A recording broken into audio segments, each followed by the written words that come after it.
Yan oh, hagis. Gaganda ng hagis oh. Kami yan. Punong-puno na naman. Malaki talaga siya. Malaki. Ayan oh. Fishing time po tayo ngayon. Tay, Ayan. pagpalang araw po at ano po ngayon, medyo makulimlim tapos biglang iinit. Tapos mahangin pa, ang ganda ng hangin. Kaso lang ang problema lang dito pag mahangin. Maganda na sa amin kasi nakaginhawa sa aming katawan, pero yung GoPro naman naagaw yung sounds, parang napupunta sa hangin. At binalikan namin dito sa lambat, pag walang bulsa, walang tilapia. Walang Ang bulsa, walang mahuli lang huli. dito yung maliliit kasi hindi masisil sa bulsa yung malalaki. Kasi ito po, kala nyo lang diretso, may mga bulsa po ito. Diyan sa may mga tingga, mapasok yung ano, isda. Marami dito.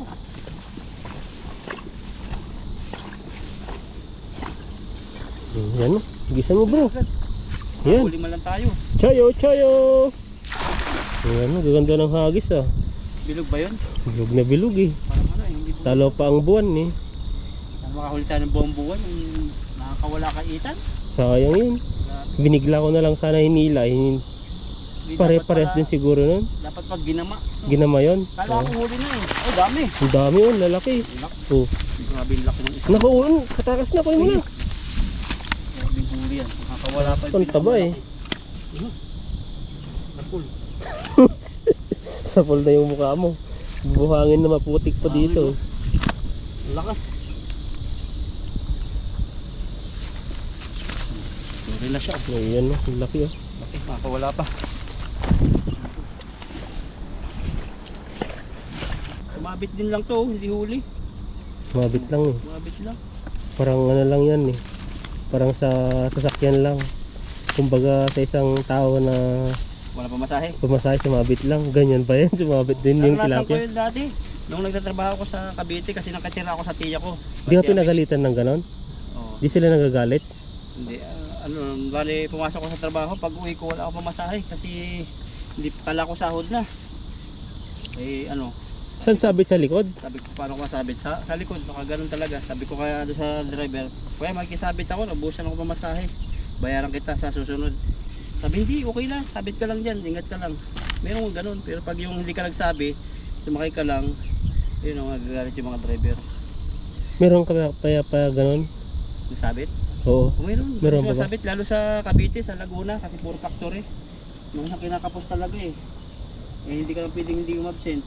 Eh hindi ka pwedeng umabsent kasi tatanggalin ka doon eh. Kasi kontrata lang. Marami nag-a-apply. Dati naranasan ko eh, hirap trabaho sa Pilipinas. Ilang taon din ako doon, 5 taon dati ako nagtrabaho, 6. Factory, mall. Pero pinakamasarap na trabaho sa Jollibee. Pinakamahirap nga lang kasi mabilis. Sobrang busy dun eh. Busy. Pinaka-busy yun. Oo, pinakamadami pa dati. Ewan ko ngayon kung malakas pa ng sobrang lakas. Parang ano ngayon, Jollibee ngayon, parang bumaba na yung market nila. Hindi na kasi ganun yung manok nila eh. Pati yung ano nila, lahat na parang natalo natin ng ibang mga fast food, mga iba na, basta malakas ngayon yung manginasal. Dati kinukulang pa kami ng manok sa Jollibee. Brand sa GMA ako eh, kay GMA Cavite na assign. Ako yung isman, tas police patrol. Pag kinukulang ng manok doon, pupunta pa ako ng Carmona, ng SM para manghiram ng manok sa mga manager. Dadala ko liter. Oo. Dadala ko sa ako. Wala sa akin. Nakamila ako doon.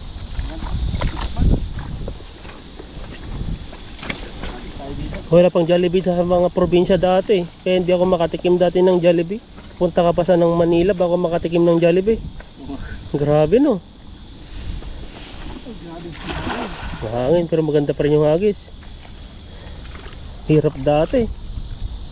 Pero ang Jollibee pa tayo, murang-mura daw dati. Mga 1992, 1990, mura daw eh. 39 lang dati. May soft drinks na, may manok na isang peraso. Ngayon, 100 plus, 200, 100 plus ba? Kalimutan ko na eh. Ang daming mga aso dun no, sa gilid. Parang wala dito tan. Marami yan, sa loob lang. Ito natin, ano itong nagalaw. Parang may nag-fishing dyan no. Baka sabi mo ano, Ayan oh. Labas ba? Ayan oh, meron naman. Sobrang lalim lang, hindi lumulubog yung lambat. Kaya Ah, kahuli pong isa. Medyo malaki-laki na, pwede na isa. pwede na. Lagyan mo dun oh. Dito lang muna natin. Para makita natin mamaya, bagbalikan natin. Hagis ka lang ng hagis habang wala pang ano, di natin maintindihan yung panahon o ambon o ano siya, iinit. Mas maganda yan kasi hindi mapagod. Kulimlim siya Pero, eh. Oh. may maliit pa rito eh. Dalawa. Nakawala natin. Bilog naman nung konti eh. Bilog yun? Oh, hindi Pag siya. talagang ano lang siguro yung nagfishing tayo dito, may nauna na kasi ano na tayo Sabog. nagfishing eh. May mas maaga. Ganun paagahan dito. Kasi po yung mga spot namin ngayon dahil nagbabaha nung nakaraan, medyo malalim po kaya ito pwede naming puntahan to. Kaya dito kami napapunta. Dati di tayo makadaan dito sa sobrang sukal ng daan, no? Tignan nyo po sa baha. Ang linis-linis na, makikita mo na yung mga buhangin. Parang yung mga dating mga kulitis dito, yung mga dating bunga-bunga niya na anod na naman, dadami na naman yun. Nabumbunga na naman, eh tutubo na naman. Alis pa tayo kasi kailangan nating samihan yung huli. Dun, siguro kalahati timba yung huli ko no? Wala pa. Kalahati timba. Yung unang hagis mo, di pa parang yun natin mamaya pag ano. Isa tayong dala. Isang pisnit, isang timba. Yan. Yan, doon ka banda. Hagisan mo ng hagisan habang meron pa. Dito naman may ano, may kahoy.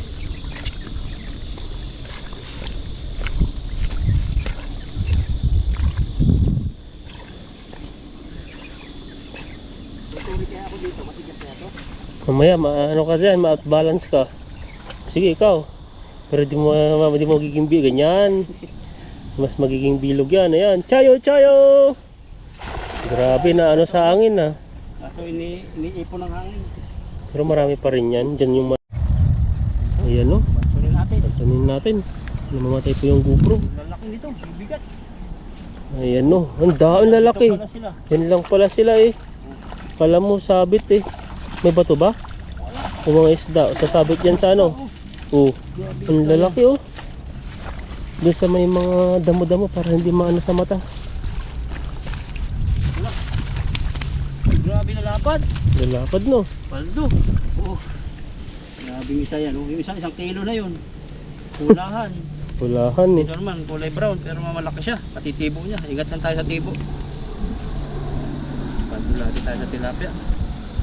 Pinagpala tayo dito sa ilog na ito. Maraming mga ano, nahuhuling mga tilapia. Tagaan lang po talaga ang kalaban mo dito. Ulan, araw, init.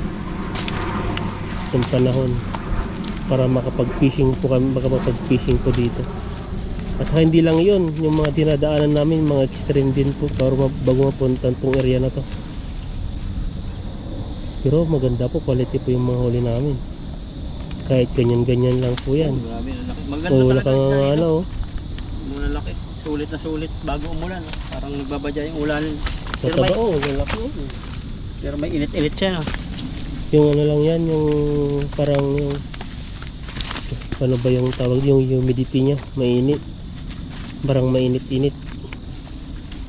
Kagaya din sa ano, may parte din sa hindi ko alam, Japan ba yun? Na akala mo maliit lang yung temperature, parang gano'n natin, maliit yung temperature pero yung humidity niya. Mataas. Humidity ba? Mataas, parang gano'n eh.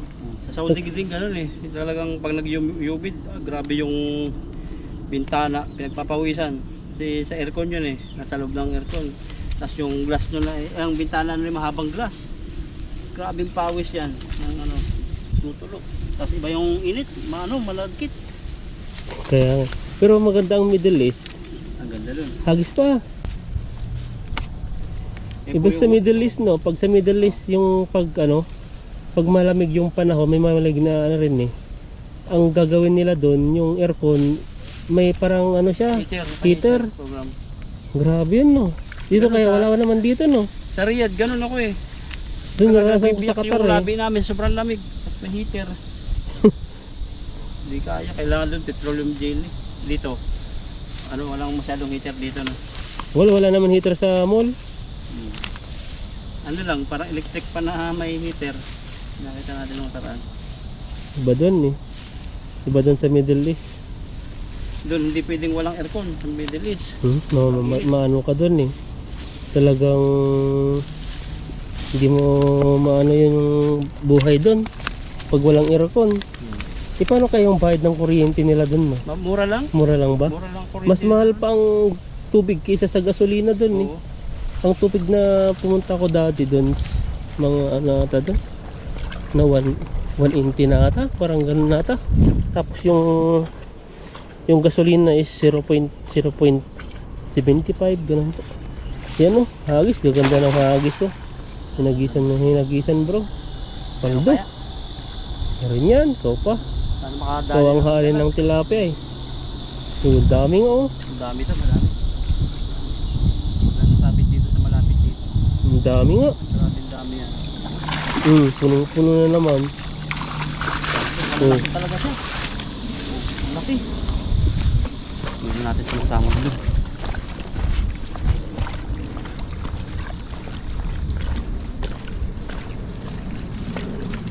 Middle East. Yun lang nararating mo pa no? Middle East no? Oo. Pero pag yung papunta ako ng Middle East dati, may mga estasyon din ako pumunta na ano na airport kagaya ng Singapore tapos Sri Lanka. Kasi lang ka. Parang connecting flight muna sa Pilipinas, PAL. So papunta kami ng Singapore. Ang ganda ng Singapore. Grabe ang linis, tapos sumakay kami ng maliit na train. Ihahatid ka na naman sa ibang terminal. Tapos sunod sa Sri Lanka, ang laking eroplano, alam mo yung sa gitna niya? Parang 5 na ata yung upuan sa gitna, tapos 4 sa gilid. Yung laki. Sri Lanka, Colombo, Sri Lanka ba yun? Parang ganun eh. Pero pagkain, mga ano pa rin. Mga, yung pagkain Pagkain sa na sila ano. ka. Oo, karo-kari. Kain mo. Doon ko naranasan yung ano, yung may amoy na talagang puro lahi kasi kami lang yung Pilipit, bali 3 kami nag-flight dati. Matindi, normal na sa kanila yun eh, amoy. Kahit sa loob ng aeroplano no. Oo, ganun eh. Ganun yung ano nila. Pero ang lalaki ng aeroplano doon. Unang sakay ko Philippine Airline PAL eh. Nakasakay na rin ako ng China Airline nung umuwi ako sa Qatar ako. Tapos nung pumunta ako dito, China Airline. Tapos nung umuwi ako nung nagbakasyon, Iba Air. Yan, may mga ibang-iba. Dapat pala nung ano no, dapat pala yung mga nasasakyan may mga nabibiling mga ganun yung kitchens. para remembrance pagdating ng matanda ka ito pala yung sinakyan ko dati. Iba-iba yung ano, iba-ibang culture po na ano. Kung sa Pilipinas, pagkain iba-iba. Kaya pagdating mo sa ibang lugar, iba rin. Kaya dito, Pinakamasarap ko talagang nakainan dyan sa Saudi talaga. Hindi ko malimutan yung mga pagkain. ang dami, ang sarap yun, yung mga kebab, inihaw-ihaw, yung mga hummus. Kahit yung mga bread nila doon. Doon pa ako nakatikim ng lychee na drinks. Ay, yung tinutusok sa bakala lang. Oo. Masarap yun. Orin mo rin yun? Kano yun? 1 real ba yun? Di ko na maalala, basta yun, ang sarap yun eh. Yan po yung huli. At silid natin, kunin ko lang yung mga huli doon. Ayan po, ito po yung huli ni bro. Iba-iba po yung style nila. Na? May huli doon? Ay, nga pala, may huli pala tayo doon. Unahin po natin doon, akala ko kasi wala nang huli doon. Ilang batch yun? 3 yan eh. Yung isa. Ayan o.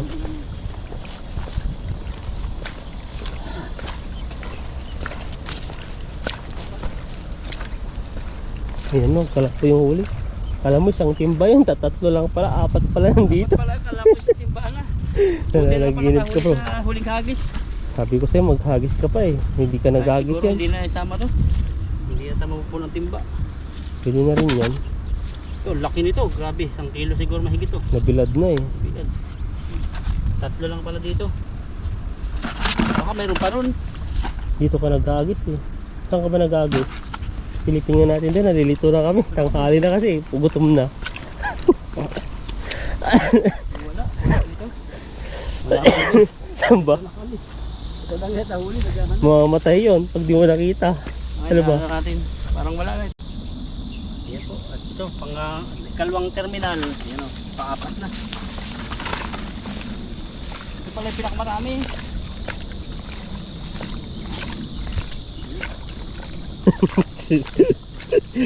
Yun yung pinakamarami. Dalawa pinagsama. Excuse me po. Kasi pinagsama natin eh. Yan. Parang paminta, ingat lang yung mata. Grabe na laki. Uy. Ayun o. Grabe po. Grabe yung huli, hindi malik. Ayun, huli o. Madilim pa rin. Dalawa. 2 kilo isa. Puro ano po yan, kaya ingat kami. Puro mangbuhangin. Dito na yung iba. Paldo ka dyan. Aldo. Isang timba rin mahigit ng nahuli mo.